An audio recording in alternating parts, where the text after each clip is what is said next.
Good evening, and if I could just say, Jessica, you've done a fantastic job. Thank you so much. It's a great honor to introduce this evening's keynote speaker, one of Ryerson's most accomplished graduates, Izzy Sharp. Since graduating from the Architectural Technology program in 1952, Izzy has built, there's some 1952 graduates out there, yes. Some of his teammates, I think, came by earlier. Izzy has built one of the world's most recognized luxury brands, one which is synonymous with exceptional experience and service, the Four Seasons Hotels and Resorts. How many of you stayed in the Four Seasons? Yeah. It wasn't too far from the Ryerson campus on Jarvis Street in 1961 that the young architect and builder constructed his first hotel. While the neighborhood at the time was considered as being on the wrong side of the tracks, I'm thinking of your story, Jessica, the hotel Izzy built was considered an oasis amongst the clutter.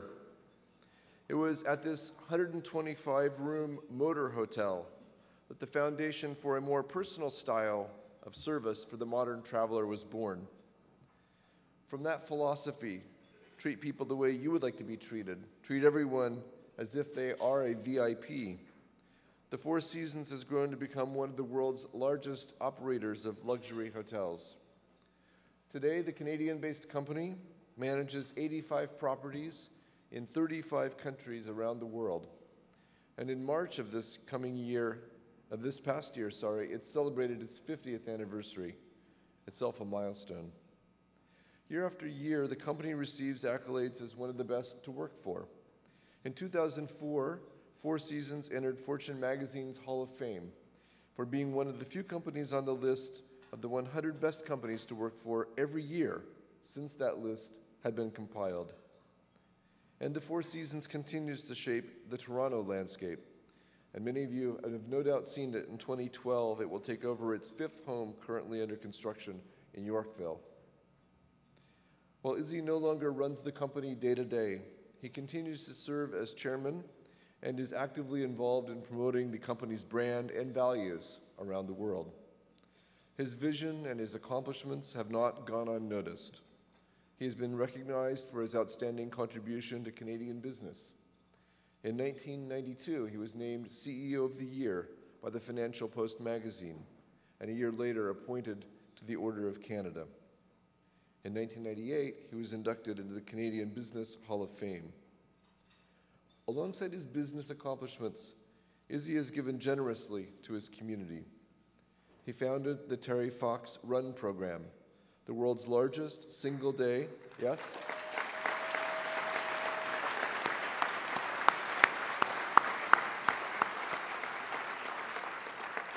The Terry Fox Run program is the world's largest single-day fundraising event for cancer research, and he initiated the corporate sponsorship program that supports the Terry Fox Marathon of Hope. And his relationship with Ryerson continues to be strong. In 1983, he was named a Ryerson Fellow. In 2003, he was awarded an honorary Doctor of Commerce degree, and he's also won a Ryerson University Alumni Achievement Award. It is our great pleasure to have the opportunity to hear tonight from Izzy Sharp. Please welcome him.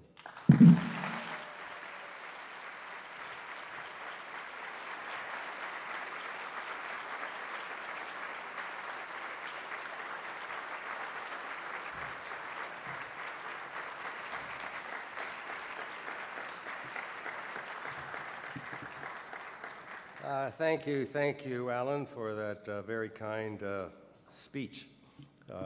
Very well done, and thank you so much for covering every detail of my speech. Adam, a very impressive, dog and pony show you showed there. And I know you commented upon the facilities you've got from the worst to the best. Well, I've got a couple colleagues here that played at the worst. Jake, Ian, would you want to stand up and show that,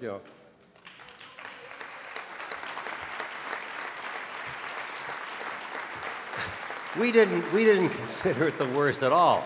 We won championships there, so we hope the Rams can continue to live up to that event.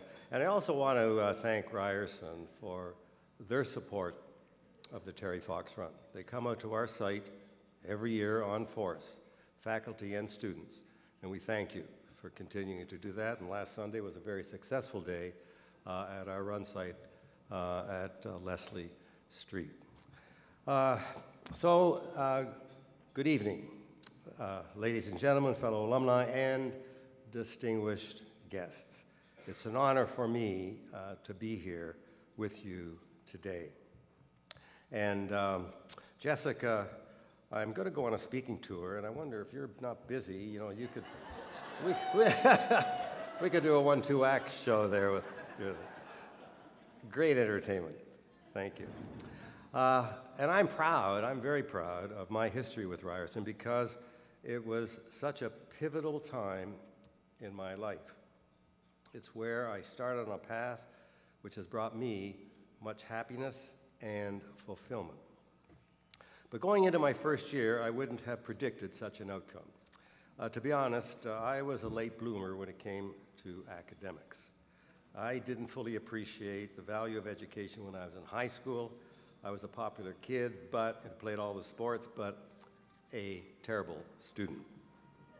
And when I got to Ryerson, I studied architecture because my dad was a builder and I thought I should learn a little more of a related field, so I intended to go to work for him.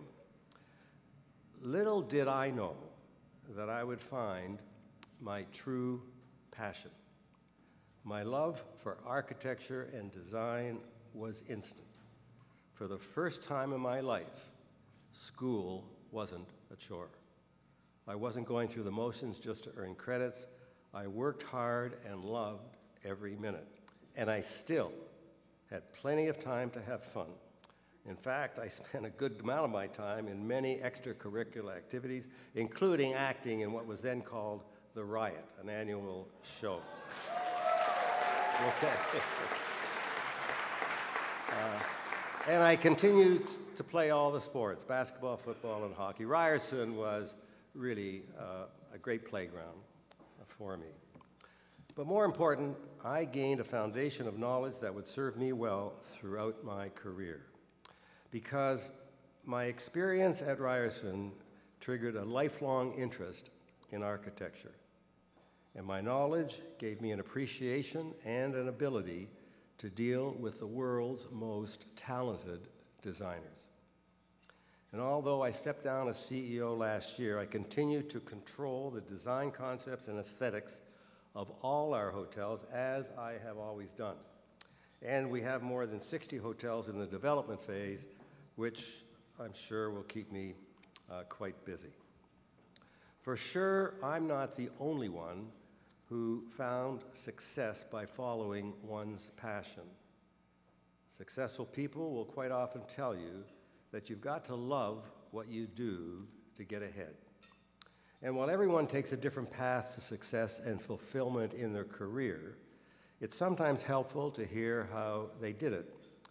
So I thought I would share some of my story with you today. Now, over the years, I've often been asked, what was my vision of Four Seasons when we started? What was my dream? Well, folks, to be honest, there was no vision, there was no dream. I was just trying to put one deal together. It was a concept of combining the best of a motel with a hotel. And if I thought then that it would take me 5 years to sell that idea, well, I would have probably stopped after the first month. But it's really interesting how days and weeks and months add up to years when the spark of an idea just doesn't go out.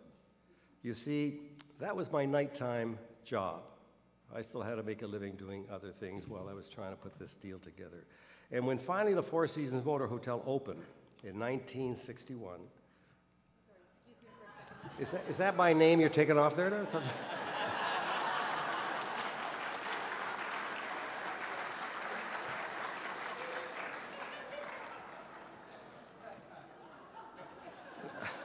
I think I'll start all over now. Thank you.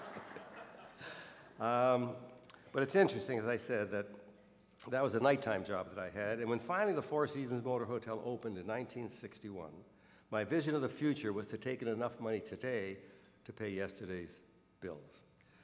You see, I believe our ability to predict the future really depends upon your experience and your background. And growing up in a poor immigrant home, my experience at age 25 was, to say the least, limited. I mean, a trip to Buffalo was a big deal for me. Now, over the years, I've often been asked, which is my favorite hotel? And my answer has always been, and it's not a political one, the hotel I'm in is the favorite of the day. But let me explain. As you know, I've been responsible for creating and building every hotel. So I've known the history and how it all started and the pains it went through to become what it is. So when I'm there, and my habit and my pattern of business is that I'm only spending 24 hours in a hotel. I arrive perhaps early morning or before lunch and would leave the next day. So while I'm there, it's a full day of only thinking about that hotel, the history, and dealing with the people. So while I'm there, it brings back all those wonderful memories of how each hotel became part of the system. So when they ask me, when I hold a town hall meeting at every hotel, and they say, well, Mr. Sharp, tell us which one, and I say, you're my favorite today. So it's a fact, because each one at their time has been an important hotel. But if the question was, which is the most important hotel, then there is only one answer, and that is the Four Seasons in London, a hotel we built and opened in 1970. Because it gave me an insight of what we should do as a company. And it was an instant success and was voted the best hotel of the year in its first year of operation, best hotel in Europe in its first year of operation. And the pleasure I took in running it contrasted so sharply with the operation of the 1,600-room Four Seasons Sheraton in Toronto that the London hotel became a model for our future direction, which was to develop and only operate medium-sized hotels of exceptional quality and to try to be the best. Now, in predetermining our future, that was number one of 4 decisions we consider key to our growth: setting a challenging single-purpose goal. And we knew we had to set ourselves apart. We became the leader in innovation, initiating new ideas. Actually, we were the first company to put shampoo in the bathrooms. Now, they aren't those fancy designer bottles you see today lined up. They were these little plastic, sachet cases. And, it was in the shower, and you got in, and you saw this. Have you ever tried to open one of those plastic things with wet hands? You put it in your mouth. You drink half the shampoo, but then you got it. You see, I grew up with 3 sisters, and I knew they would never wash their hair with soap. So to me, it was just an obvious thing. And there were many other things that we did. We started with 24-hour room service, bathrobes, makeup mirrors, hair dryers, overnight laundry pressing and dry cleaning, shoe shining, soft toilet paper. Everybody, you have to think of what can you do to impress your people. So you want to make sure they use those things that you think are good. Well, everybody's going to use toilet paper. We got the most dramatic, I think the best piece of promotion that we ever got to this day from soft toilet paper. Stanley Marcus of Neiman Marcus on national television made a quote to say he was at the Four Seasons. They have the best toilet paper I've ever used.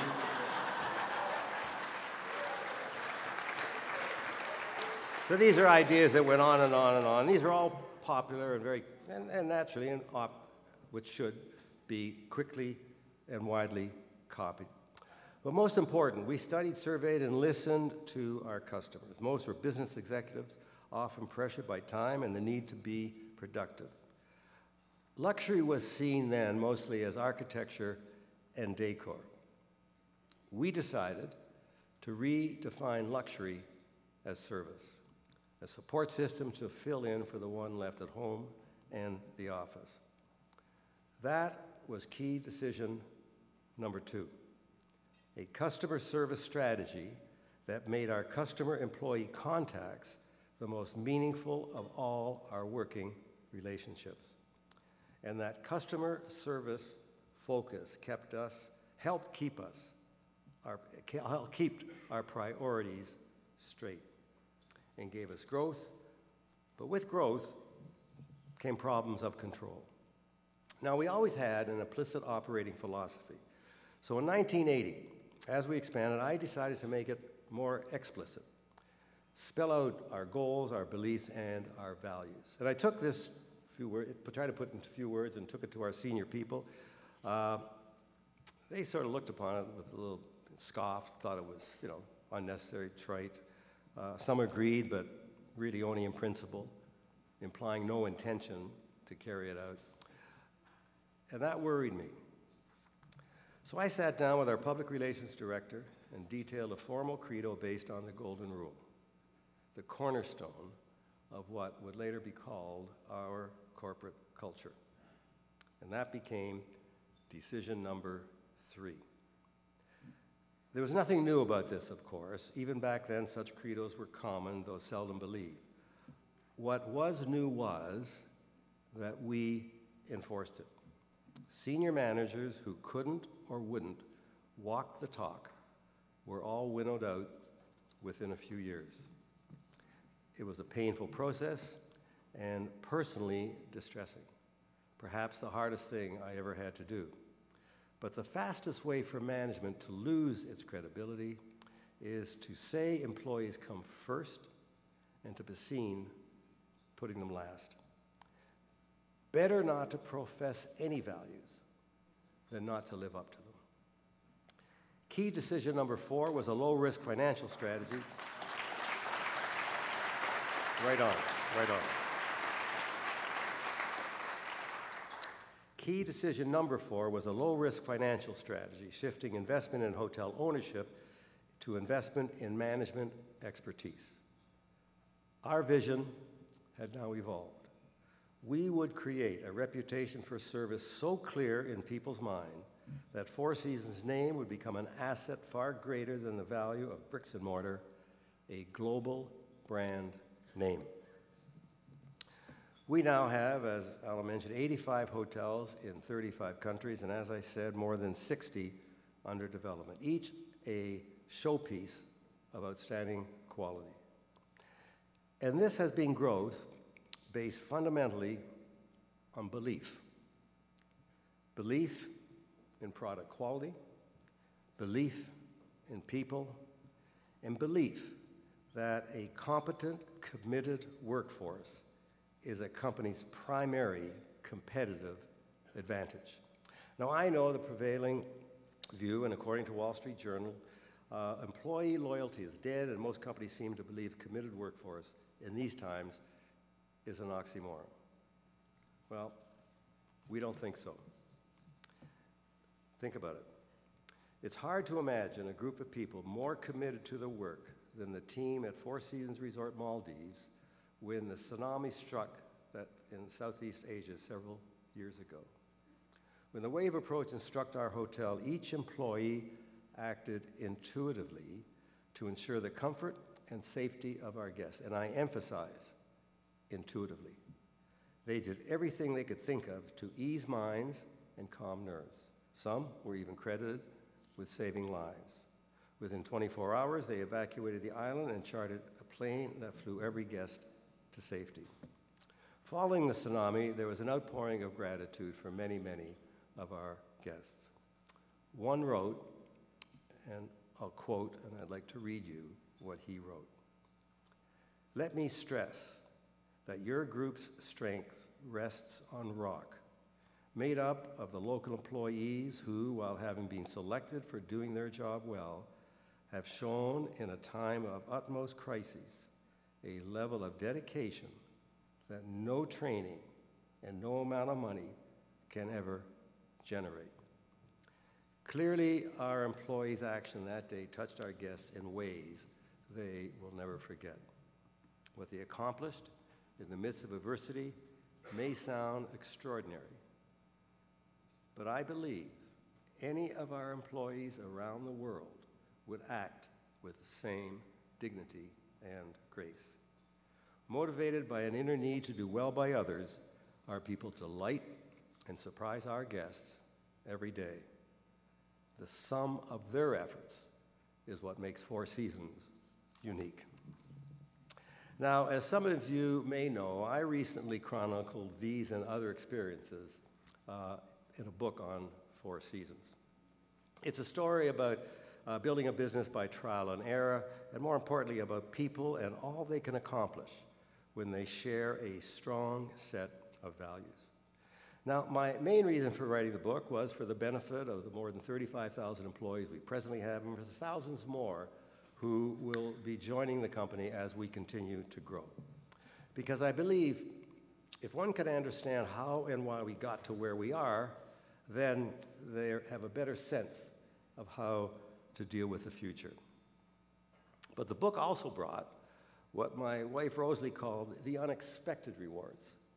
Hearing from friends of long ago and from people I didn't know, many writing very, very kind letters. And there was one I'd like to share with you.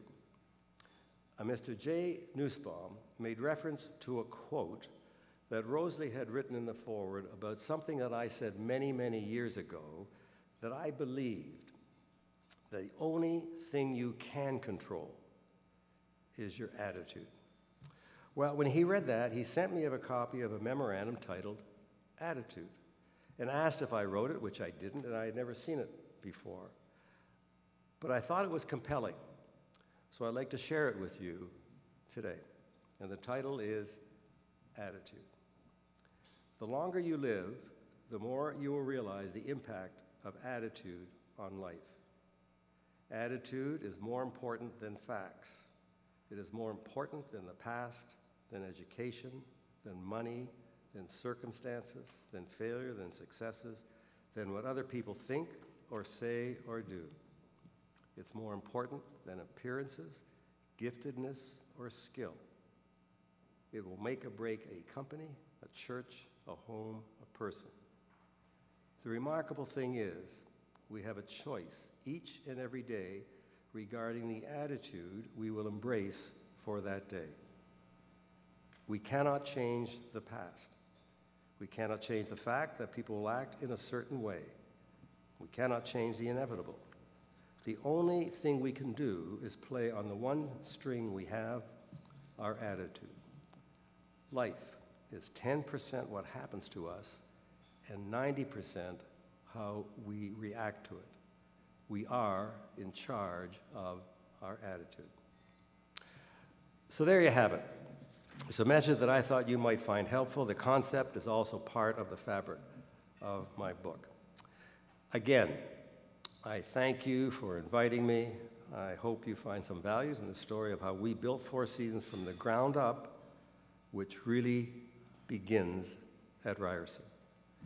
And I'm truly grateful for the time I spent there and for the experiences and knowledge I took away.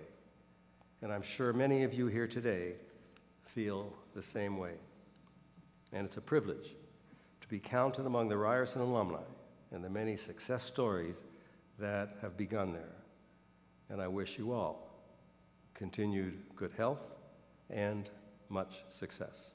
Thank you, ladies and gentlemen.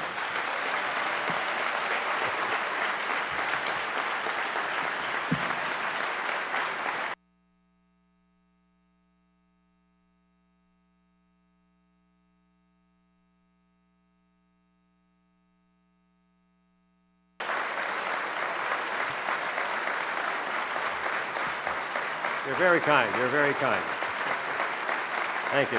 Thank you.